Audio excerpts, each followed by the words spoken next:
Good morning 10th class Hindi medium students, most welcome in this video. देखिए बेटा, पिछले video में बात कर रहा था, चैप्टर 7 स्टार्ट किया, जिस चैप्टर का नाम है नियंत्रण एवं समन्वय, जिसमें आपको कई तरह के मैंने उदाहरण बताए आपको। फिर स्टार्ट किया था आपको तंत्रिका कोशिका यानी न्यूरॉन। ठीक है, न्यूरॉन की संरचना कैसी है, न्यूरॉन किसे कहते हैं, मीन्स तंत्रिका कोशिका किसे कहते हैं, इसकी परिभाषा आपने पढ़ी, इसकी संरचना को आपने जाना और वो भी चित्र बनाकर आपने इसकी स्टडी की कि तंत्रिका कोशिका की संरचना क्या है। और तंत्रिका कोशिका तंत्र की संरचनात्मक एवं इकाई, संरचनात्मक एवं क्रियात्मक इकाई होती है। तंत्रिका कोशिका तंत्रिका तंत्र की संरचनात्मक एवं क्रियात्मक इकाई होती है। ये आपने पिछली वीडियो में पढ़ा, उसकी संरचना पढ़ी। आपने तंत्रिका कोशिका की क्रिया विधि को भी जाना कि तंत्रिका कोशिका के अंदर जो द्रुमिका है, ये द्रुमिका ये ग्राही अंग से सूचनाओं को ग्रहण करती है।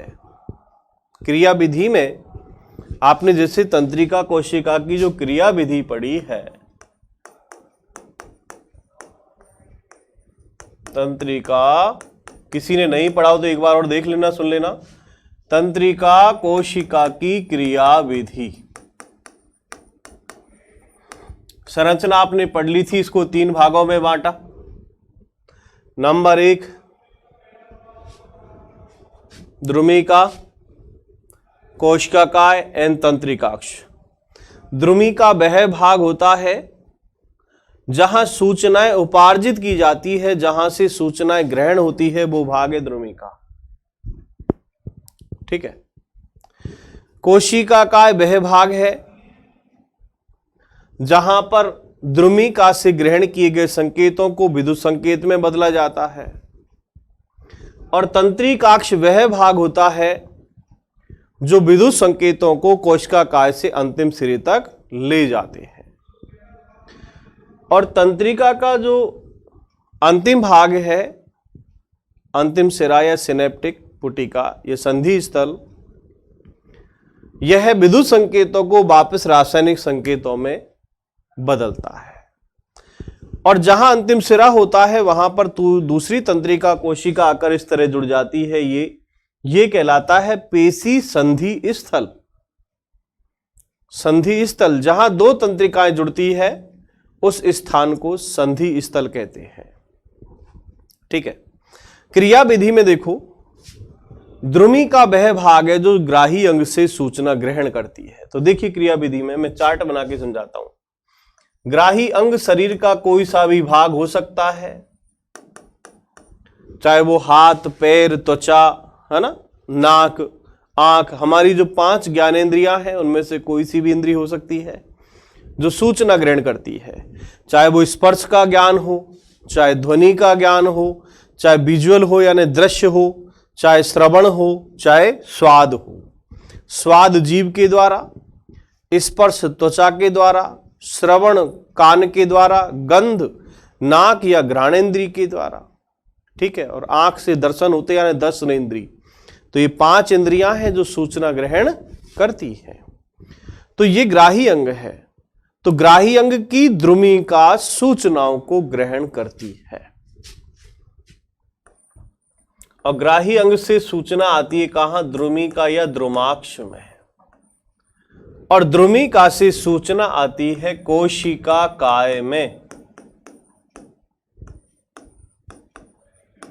कोशिका काय से सूचनाएं केंद्रक। तो ग्राही अंग से द्रुमिका में जो सूचना आई वो एक तरह से रासायनिक संकेत थे। द्रुमिका से कोशिका काय में पहुंचे, कोशिका काय में केंद्रक नियंत्रण केंद्र है, यहां पर फिर रासायनिक संकेत विद्युत संकेत में बदल जाते हैं। यहां होता है जो रासायनिक आवेग है, आवेग का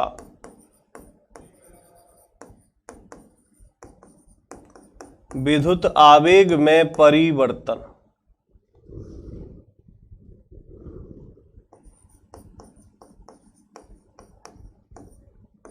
फिर ये परिवर्तन तंत्रिकाक्ष में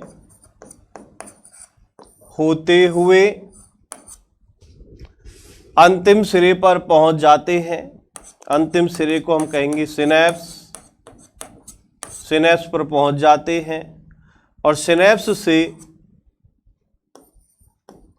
अगली तंत्रिका कोशिका में। ठीक है, इस तरह ये क्रिया चलती रहती है जब तक कि सूचना मस्तिष्क या मेरुरज्जु को नहीं पहुंच जाती। इस प्रकार ये सूचना जाती है, ये काम करती है संवेदी तंत्रिका, और यहीं से आदेश ग्राही अंग तक वापस जाते हैं, वो काम करती है प्रेरक तंत्रिका। ठीक है, तो यहां पर एक तरह से क्रिया विधि को पढ़ने के लिए आप ये चार्ट देख लें और इससे आप क्रिया विधि एक बार में सीख जाएंगे, कभी भूलने का काम नहीं है। और ये क्वेश्चन केवल 10वीं क्लास नहीं, 12वीं क्लास की स्टेट बोर्ड में भी ये क्वेश्चन आपको पढ़ना होता है। ठीक है, तो सिंपल यानी सरल तरीके से याद करोगे कि तंत्रिका कोशिका की द्रुमिका से सूचनाएं जो एकत्र होती है ग्राही अंग से, वो ग्राही अंग से एकत्रित होकर कोशिका काय में पहुंचती है। कोशिका काय का जो मुख्य अंग है वो केंद्रक है। केंद्रक एक नियंत्रण केंद्र होता है। यहाँ रासायनिक जो आवेग है, संकेत है, वो विद्युत आवेग में बदल जाते हैं और ये विद्युत आवेग कोशिका काय से तंत्रिकाक्ष में होते हुए अंतिम सिरे पर पहुंच जाते हैं। उस अंतिम सिरे को सिनेप्स कहते हैं। यहाँ से अगली तंत्रिका में प्रसारित होते रहते हैं जब तक कि सूचनाएं मस्तिष्क को नहीं पहुंचती। इस प्रकार ये कार्य करती है। ठीक है, देखिए बेटा तंत्रिका कोशिका के प्रकार। अगला क्वेश्चन देखिए,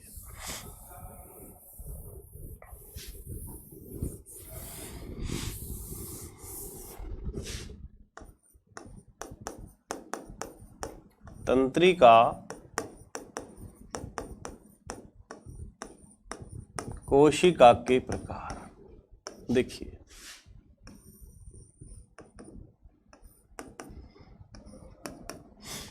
तंत्रिका कोशिकाएं 3 प्रकार की होती है। कितनी? तंत्रिका कोशिका 3 प्रकार की होती है। कौन कौन सी? कार्य के आधार पर। कार्य के आधार पर तंत्रिका कोशिका 3 प्रकार की। नंबर 1 संवेदी तंत्रिका, नंबर 2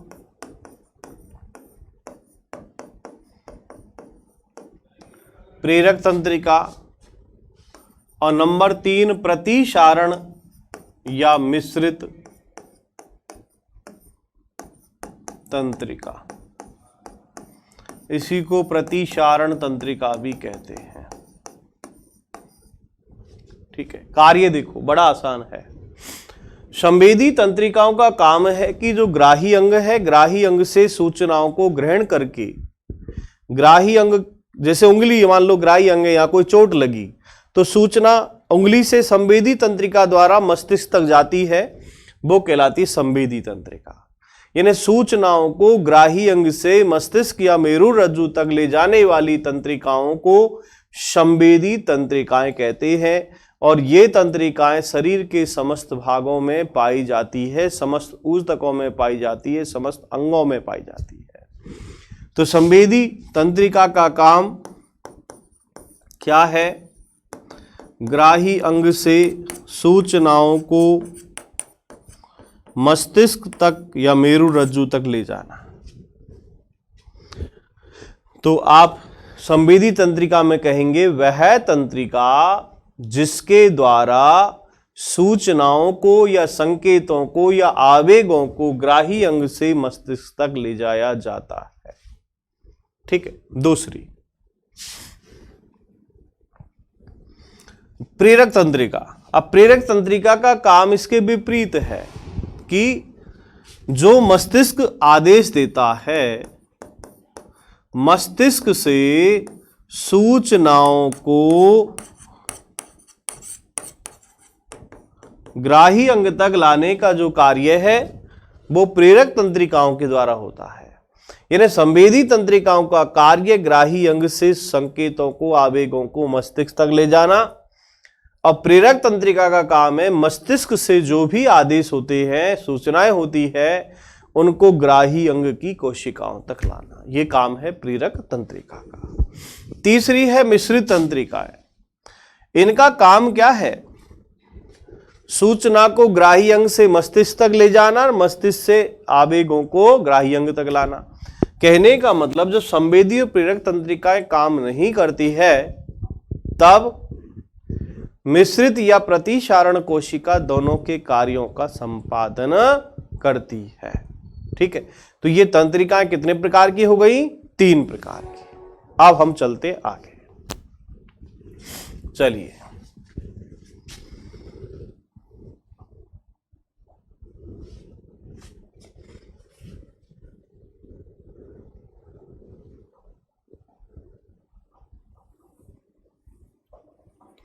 अगला क्वेश्चन है बेटा प्रतिवर्ती क्रिया।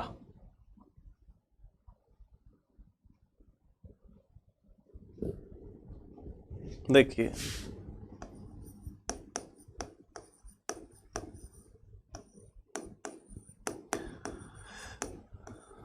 प्रतिवर्ती क्रिया, रिफ्लेक्स एक्शन, रिफ्लेक्स एक्टिविटी। क्या होती है प्रतिवर्ती क्रिया? ध्यान से सुनना। पर्यावरण में या वातावरण में किसी अनुक्रिया के फलस्वरूप अचानक होने वाली क्रिया को प्रतिवर्ती क्रिया कहते हैं। यानी ऐसी क्रियाएं जिनको सोचने समझने की आवश्यकता नहीं है, ऐसी क्रियाएं जिनको सोचने के लिए समय ही नहीं होता, ऐसी क्रियाएं जिनको सोचना नहीं पड़ता, वो सब प्रतिवर्ती क्रियाएं हैं जो अचानक घटित होती है, जिनका पहले से कोई पूर्वानुमान नहीं होता। वे सब क्रियाएं प्रतिवर्त स्वरूप या प्रतिवर्ती क्रिया कहते हैं। एक बार और सुन लेना। पर्यावरण में किसी अनुक्रिया के फलस्वरूप होने वाली प्रतिक्रिया को प्रतिवर्ती क्रिया कहते हैं। सबसे सिंपल परिभाषा बता रहा हूं आपको, लिख देता हूं।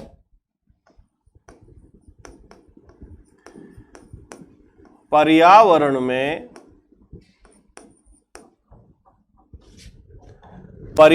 में किसी अनुक्रिया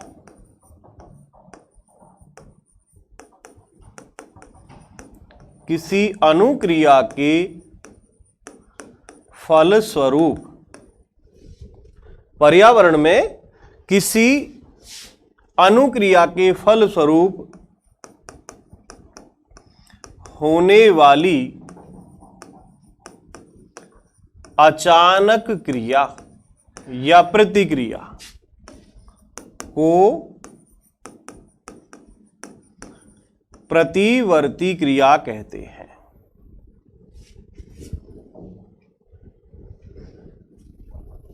देखिए, जैसे बहुत सारी क्रियाएं ऐसी होती है जिनको सोचने के लिए समय भी नहीं होता और वो घटित हो जाती है। नॉर्मली हम देखें, किसी गर्म वस्तु पर हाथ लग जाता है तो हाथ का बड़ा तेजी से हटना, इस कार्य का संपादन मस्तिष्क से नहीं होता, मेरुरज्जु के द्वारा होता है। कहने का मतलब प्रतिवर्ती क्रियाओं का जो संचालन है वो कहां से होता है? मेरुरज्जु से।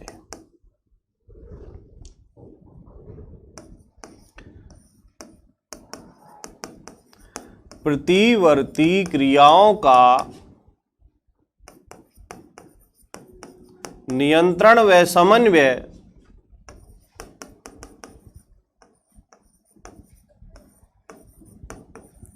मेरुरज्जु द्वारा होता है। ध्यान रखना, प्रतिवर्ती क्रियाओं का जो नियंत्रण होगा, समन्वय होगा, वो कहां से होगा? मेरुरज्जु से।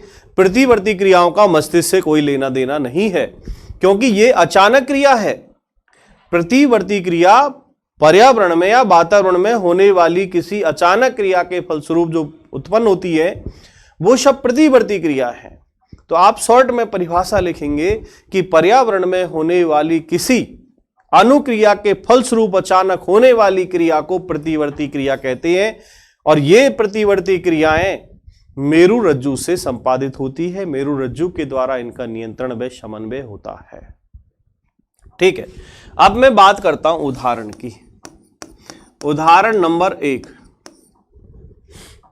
किसी गर्म वस्तु पर हाथ लगते ही हाथ का हटना प्रतिवर्ती क्रिया है। किसी गर्म वस्तु पर हाथ लगते ही हाथ का हटना प्रतिवर्ती क्रिया है। अब मान लो ये प्रतिवर्ती क्रिया मेरु रज्जु नहीं मस्तिष्क से संचालित होती तो क्या होता? एक क्वेश्चन बन जाता है कि मान लो ये क्रिया मेरु रज्जु की बजाय यदि मस्तिष्क से संपादित होती तो क्या होता? तो देखिएगा, क्योंकि पहले सूचनाएं मेरु रज्जु से मस्तिष्क में पहुंचती है, मेरु रज्जु पहले ही है। संवेदी तंत्रिकाएं जब चलती हैं तो पहले मेरु रज्जु फिर वो मस्तिष्क में पहुंचती है। तो मान लीजिए हमारा हाथ गर्म वस्तु पर लगा, संवेदी तंत्रिकाओं ने जो संकेत है आवेग वो पहुंचाए, क्योंकि मस्तिष्क मेरु रज्जु एक छोटा अंग है और मस्तिष्क एक बड़ा अंग है, एक डिपार्टमेंट है पूरा जिसके अलग अलग फंक्शन होते हैं, कौन सा अंग क्या काम करेगा वो संपादन का काम है। तो मेरु रज्जु से यदि मस्तिष्क में ये क्रियाएं पहुंचती फिर वहां से आदेश आते तो उसमें हो सकता है कि कुछ समय और ज्यादा लगता। तो जो ऊतक है ग्राही अंग के जहां पर गर्म वस्तु को छुआ हुआ है तो ऐसे ऊतक क्षतिग्रस्त हो जाते हैं। तो प्रतिवर्ती क्रियाओं का संपादन यानी मस्तिष्क से न होकर मेरु रज्जु से हो जाता है और इस क्रिया को संपन्न होने में बहुत ही कम यानी क्षणिक समय लगता है। ऐसा आप करके भी देख सकते हैं। लेकिन आप एक तो हाथ लगा रहे हैं तो आपको पहले से पता है तो उसको तो मस्तिष्क कंट्रोल कर लेगा। लेकिन आप अचानक यदि हाथ लग जाए, चलो और देखिएगा, रास्ते में जाते हुए आप जा रहे हैं, आराम से कोई पैर में कांटा लग गया, कांटा लगते ही आपका पैर तुरंत उठ जाता है, दोबारा उस पैर को आप नहीं रखोगे तो संभाल के रखोगे कि जहां कांटा लगा हुआ उस पर दोबारा दाब ना लगे। तो यानी पैर में कांटा चुभते ही पैर का हटना। चलो, कोई व्यक्ति भूखा है, क्या है वो? भूखा, वो कुछ नहीं सोच रहा लेकिन भूखा है और उसने जैसे कोई मिठाई या कुछ देखा तो उसके मुंह में तुरंत पानी आता है। तो मुंह में लार का आना, मुंह में पानी का आना, लेकिन वो एक प्रतिवर्त स्वरूप किसी वस्तु को देखकर या भूख होने के कारण यदि मुंह में पानी आ जाता है तो ये एक प्रतिवर्ती क्रिया है। इसका संचालन मेरु रज्जु से होता है, मस्तिष्क से नहीं। आप रोक नहीं सकते कि मिठाई देखकर आपके मुंह में लार आई, आप रोक नहीं सकते। और मिठाई देखने पर आपके मुंह में लार नहीं आई तो समझ लो आपकी जो बॉडी है, आपके जो ऑर्गन्स हैं वो ठीक तरह से काम नहीं कर रहे। सोच लेना ये कि यदि ऐसी क्रिया होती है, जैसे आप अचानक जा रहे हो, रास्ते में विषैला सर्प आ गया, आप तुरंत रुक जाएंगे। हो सकता है आपके जो त्वचा पर रोम है वो खड़े हो जाए, हो सकता है आपकी आंखों की पुतलियां यानी फैल जाए। ये सब प्रतिवर्ती क्रियाएं हैं जो अचानक होती है, जिनका पूर्व अनुमान नहीं होता। ये सब प्रतिवर्ती क्रियाओं के अंदर आती है और प्रतिवर्ती क्रियाओं का संचालन मेरु रज्जु से होता है। ये ध्यान रखने वाली बात है। क्लियर? उदाहरण आप कुछ याद रखें। नंबर 1, गर्म वस्तु पर हाथ लगते ही हाथ का हटना प्रतिवर्ती क्रिया है। नंबर 2, पैर में कांटा चुभते ही पैर का हटना, या हाथ पैर जो भी अंग लेना चाहे वो ले सकते हैं, कांटा चुभते ही उस अंग का हटना। नंबर 3, यदि कोई व्यक्ति भूखा है तो उसके मुंह में पानी आना प्रतिवर्ती क्रिया है, या मिठाई देखते ही मुंह में पानी आना प्रतिवर्ती क्रिया है। तो ऐसी सभी क्रियाएं जो प्रतिवर्त स्वरूप होती है, अचानक होती है, वो सभी प्रतिवर्ती क्रिया के अंतर्गत आती है। ठीक है, अब हम बात करते हैं प्रतिवर्ती क्रिया से ही बनता है प्रतिवर्ती चाप, रिफ्लेक्स आर्च। क्या होता है प्रतिवर्ती चाप? नॉर्मल यदि मैं एक लाइन में कहूं तो प्रतिवर्ती क्रिया के मार्ग को प्रतिवर्ती चाप कहते हैं। नॉर्मली मैं कहूं प्रतिवर्ती क्रिया के मार्ग को प्रतिवर्ती चाप कहते हैं। देखिएगा, ये क्वेश्चन आपका कंप्लीट हो गया होगा, प्रतिवर्ती क्रिया, इसमें कोई डाउट नहीं होगा। परिभाषा और 3 उदाहरण कम से कम ध्यान रखने हैं, और एक ध्यान रखना है कि इसका जो संचालन, नियंत्रण, समन्वय कहां से होता है? मेरु रज्जु से। ये ध्यान रखने वाली बात है। मेरु रज्जु क्या है, और मैं इसके बारे में बात करूंगा। कहां होता है, कौन सा अंग है, किस जगह जुड़ा है। मेरु रज्जु, इसको कहते हैं स्पाइनल कॉर्ड। ठीक है, चलिए आगे।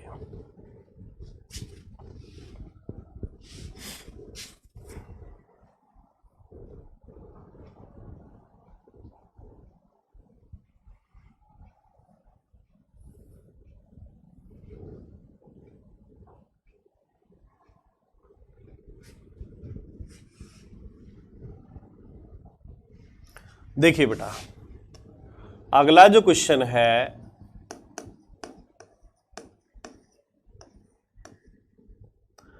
प्रतिवर्ती चाप।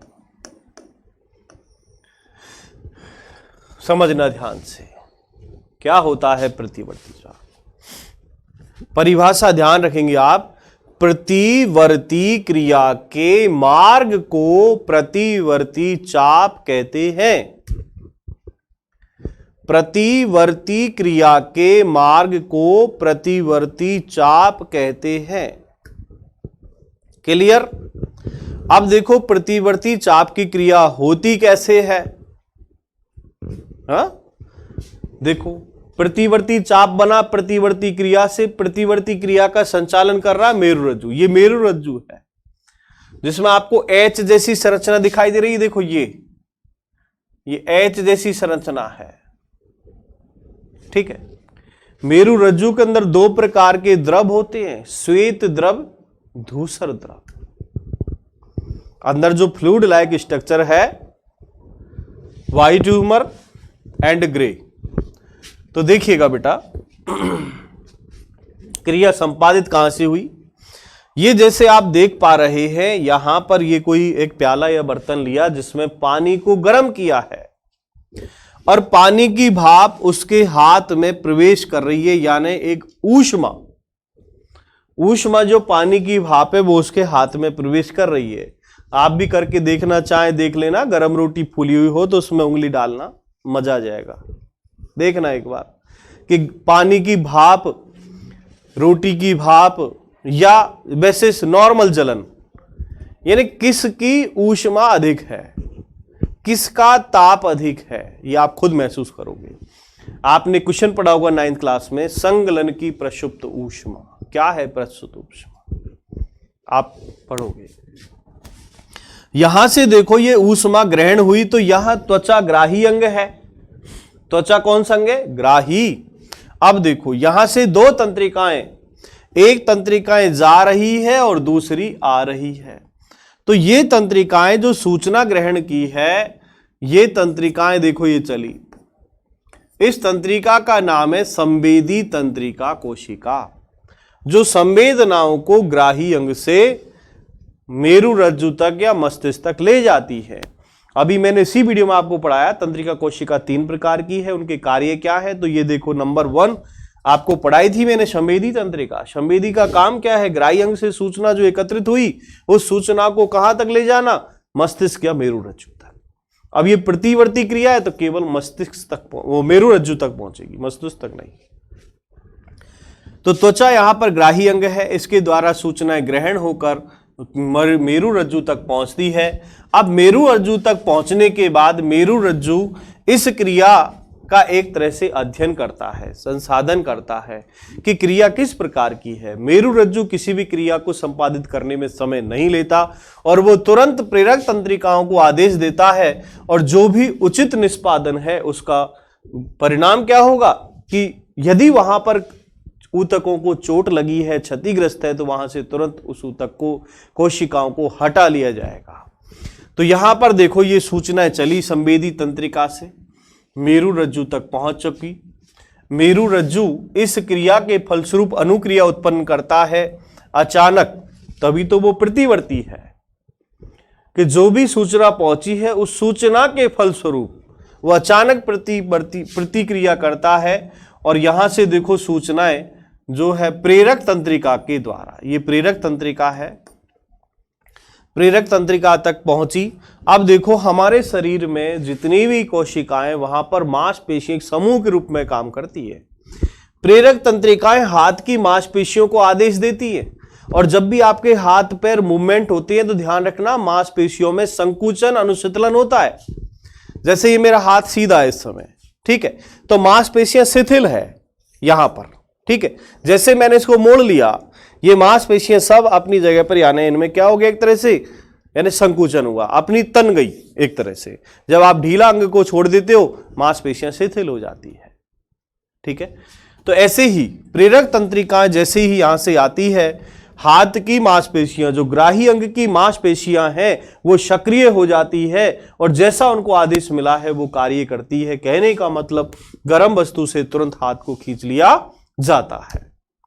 तो इस प्रकार जो है प्रतिवर्ती क्रिया है उसका संपादन होता है। प्रतिवर्ती क्रिया का जो मार्ग है वो प्रतिवर्ती चाप बनाता है। तो ग्राही अंग से संवेदी तंत्रिका द्वारा सूचनाओं का मेरु रज्जु तक पहुंचना और मेरु रज्जु से प्रेरक तंत्रिका के द्वारा सूचनाएं संकेतों का मांसपेशी या ग्राही अंग तक पहुंचना, ये कंप्लीट प्रतिवर्ती चाप को प्रदर्शित करता है।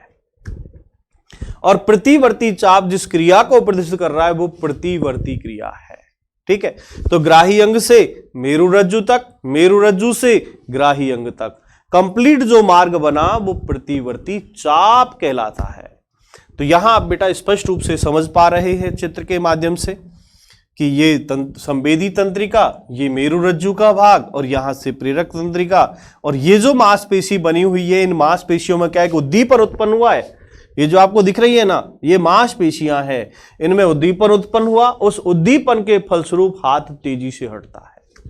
जब कभी अचानक पैर उठा लेते हो तो पैर की मांसपेशियों में उद्दीपन उत्पन्न होता है, ठीक है, यानी वो एक्टिव हो जाती है काम करने के प्रति। तो इस प्रकार जो है प्रतिवर्ती चाप कार्य करता है। अब क्वेश्चन जैसे आए वैसे आपको उत्तर देना है। केवल प्रतिवर्ती क्रिया आए तो प्रतिवर्ती क्रिया की परिभाषा लिखें। यदि प्रतिवर्ती चाप आए, प्रतिवर्ती चाप के बारे में आप लिखें, ठीक है। उदाहरण मैंने सब कुछ आपको इस वीडियो के अंदर आपको बता चुका हूं कि प्रतिवर्ती क्रिया किसे कहते हैं, उसका उदाहरण क्या है, प्रतिवर्ती चाप किसे कहते हैं, प्रतिवर्ती चाप की क्रिया विधि कैसे है, इसी वीडियो में आपको बताया। इसके अलावा तंत्रिका कोशिका किस प्रकार कार्य करती है वो भी आपको मैंने इस वीडियो के अंदर बताया, ठीक है। तो आज के वीडियो में यहां तक का टॉपिक कंप्लीट। नेक्स्ट वीडियो के अंदर मैं तंत्रिका ऊतक मीन्स मस्तिष्क के बारे में आपको एक नए वीडियो के साथ फिर आपके सामने उपस्थित होऊंगा। आज के वीडियो में इतना ही। इस वीडियो को आप फिर 2 बार देखें। ये चित्र आपको कॉपी में बनाना है, नहीं बने तो कमेंट्स करना, मैं बोर्ड पर खुद बना के दिखा दूंगा, ठीक है। लेकिन सिंपल डायग्राम है इसलिए मैंने इसको दूसरा नहीं बनाया, बाकी आराम से आप बना सकते हैं। ये हाथ है, हाथ की कोशिकाएं आपको इस प्रकार दिखानी है। ये मेरु रज्जु का भाग है, मेरु रज्जु एच लाइक स्ट्रक्चर जरूर बनाना है। बाकी इसके अंदर द्रव भरे होते हैं वो अभी आपको आगे पढ़ने हैं। अभी यहां तक ही, इसमें इतना ही। Thank you for watching.